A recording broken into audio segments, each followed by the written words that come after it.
Welcome to SST College, Arts and Commerce. This is SST Edupedia and myself, Assistant Professor Yogesh Patil.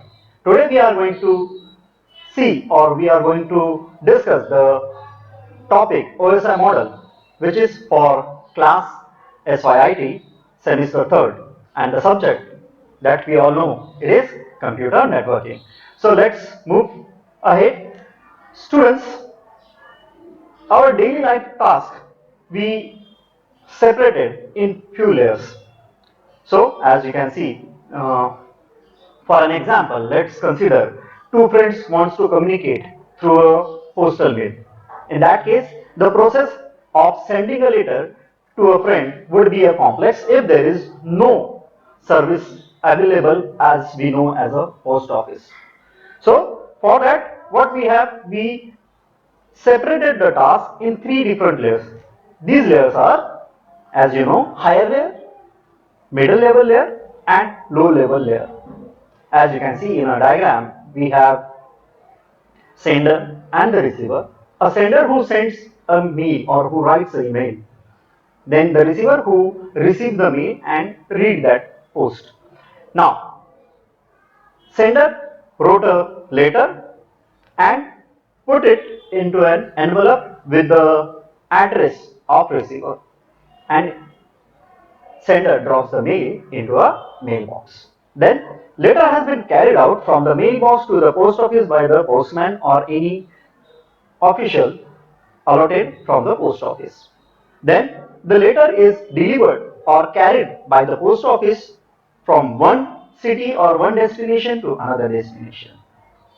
Then at the receiver's end, first the post office receives the letter. The post office may be from another city. Then the letter has been carried out from the post office to the receiver's mailbox. And then the receiver pick up the envelope from his or her mailbox, and then it opens the he or she opens the mail or envelope and read the mail. So in this scenario, you can see the email also or a mailing system has been divided into a three different layers: higher level, lower, and the middle. Now, in the same way, for the data communication in the globe or through the computer network, we have few standards or we have few standard organizations who takes care about of all this transmission. So an ISO, that is International Standard Organization, it has been established in 1947, and it is nothing but a multinational body which is dedicated to worldwide agreement on international standards for data communication. They have developed one model which is known as an open system interconnection, through which the communication has been take place, and this model has been introduced in 1970. So we know that ISO is an organization and OSI is a model which has been introduced by ISO in 1970s. Now what we have in this model? Through this model, the data communication has been take place, and this model has been divided into 7 different layers. These layers are physical, data link, network, transport, session, presentation, and application. These 7 layers are responsible for the data communication from sender to receiver. Now these are 7 layers, so how to remember this layer? These are very simple. You can take a first letter of every layer. So we can make a statement like, please do not touch Steve's pet alligator. So please, P for physical, do, that is for data link, not, that is for network, touch, that is T for transport, Steve's, that is S for session, pet, that is P for presentation, and alligator, that is nothing but an application. So how these 7 layers works? Let's see. When a device, as you can see in a diagram, a device A wants to send a data to device B.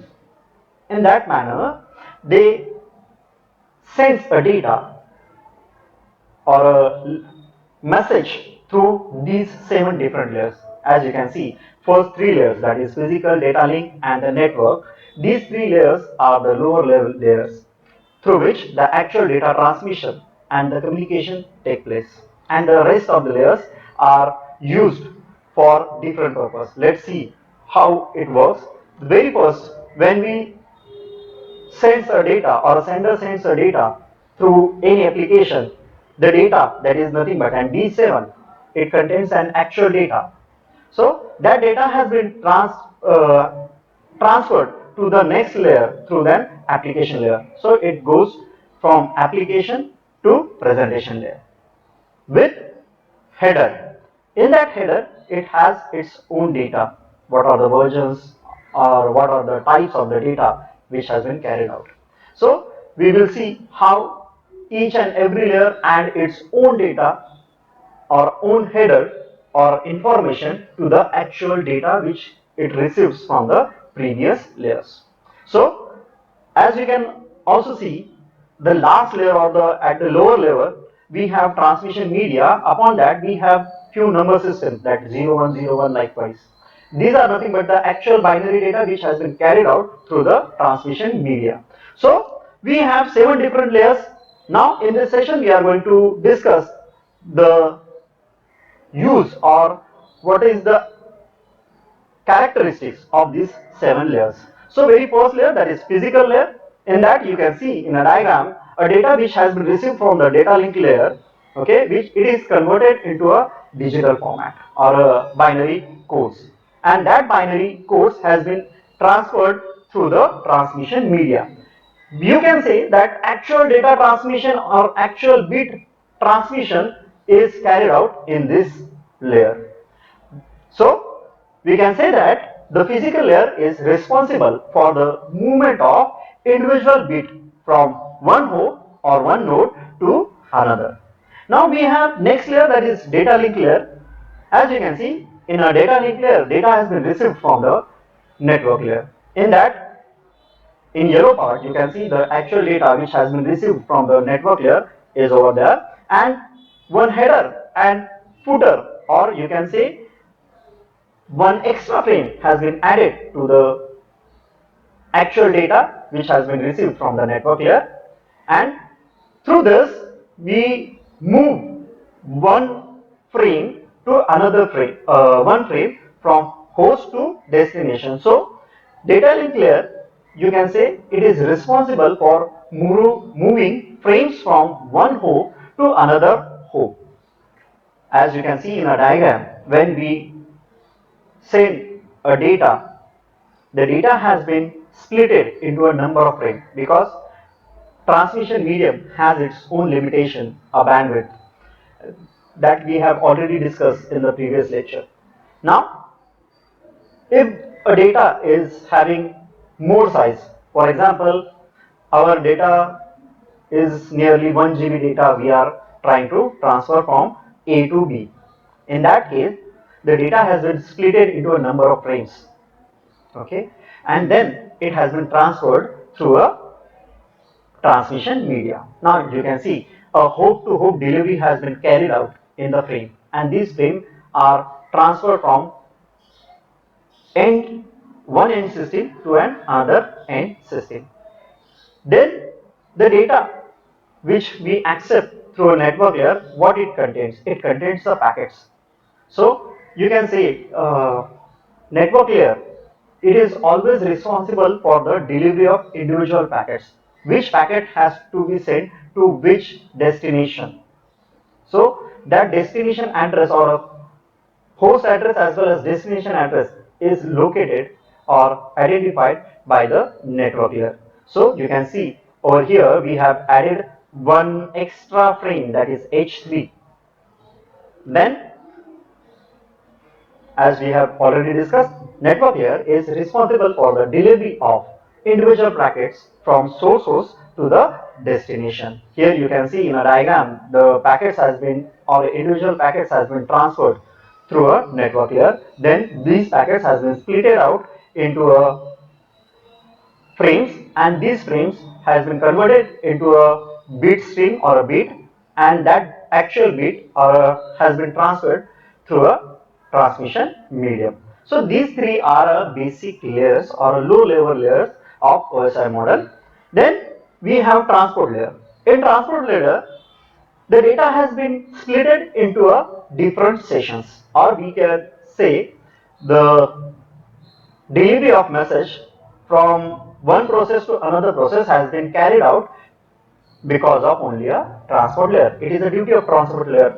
So you can see a transport layer is responsible for the delivery of message from one process to another process. In that case, you can see in a diagram, we have multiple processes. Through an internet, we are transferring a data, and transport layer is responsible for carrying a data from one host to another host through a internet. So you can see data which transport layer accept or receive from the session layer, it is synchronized frame or it is a synchronized data. So it is duty of session layer to synchronize or to control the flow of data. So data has been synchronized in a various part in a session layer, and the frame H5 has been added at the session layer. So session layer is responsible for dial-up control and synchronization in OSI model. Then presentation layer is used for compression of the data, or you can say encryption of the data. As you can see, the actual data which we received from an application layer, it has been added, or it contains an H6 or a frame H6 which contains the what kind of encryption we have made with. So what kind of system or a method we have applied for data encryption, that has been added with the help of presentation layer. So presentation layer is responsible for translation as well as compression and encryption of actual data which we have received from application layer. And what is mean by application layer? For example, if we use any application like WhatsApp to send a data, or Gmail, that is for that we are using internet browser, or you have your own Gmail app on your own mobile phone.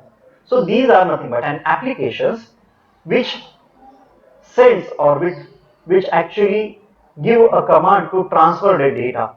So it is the duty of application layer to provide a service to a user to send or receive a data. So as you can see, a user might be a human or a program.